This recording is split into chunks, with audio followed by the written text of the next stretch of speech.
My name is Krystal and my husband's name is Kenneth, and we have 3 children. All 3 children are on the autism spectrum, but my little girl has the behavioral issues that go along with the autism spectrum. She is in the 8th grade.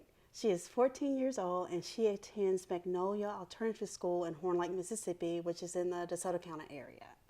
I am a teacher. I'm an educator for the Memphis City school system.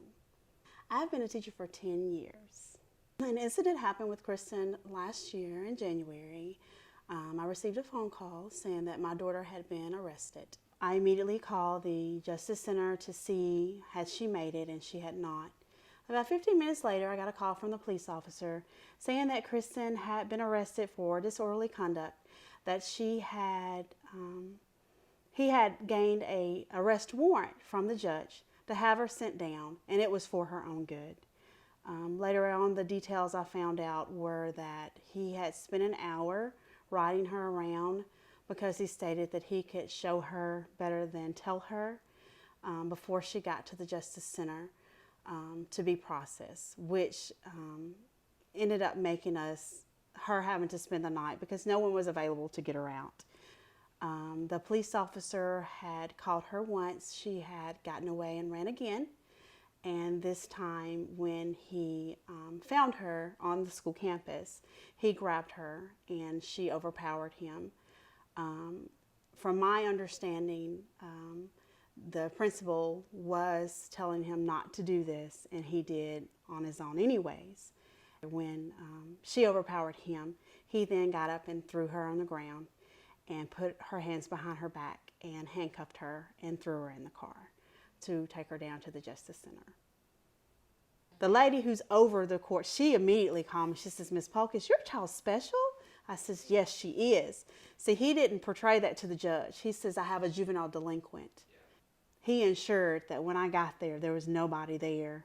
And the lady gave me a name. She says, "Go over, hurry up. Be nice, Miss Polk. Go over and see can they get your child out." But it was too late, so she had to spend the night.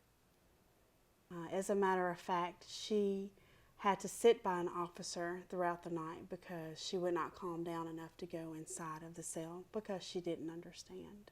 I think it is so important that people know what happened to Kristen and what happened to our family, because what was done was not right, it was not legal, and I don't want this to happen to anyone else. I want the laws changed. I want more training done. I want people to understand that they do have rights, that they do have a say-so. But I hope that my story and what has happened to Kristen, if it doesn't help her, it will help somebody. It will stop it from going on with somebody else. Kristen has friends that can't speak. They can't go home and tell their mom and dad what happened. And I just fear for those children who can't, who knows what's happening to them, and they're not able to tell. And I hope that with the laws in place that eventually that they won't have to tell, because it will not happen. But I think if we were just a little kind-hearted and a few laws were passed to make us do some things, I think we could definitely help every child fit into society in a productive, positive way.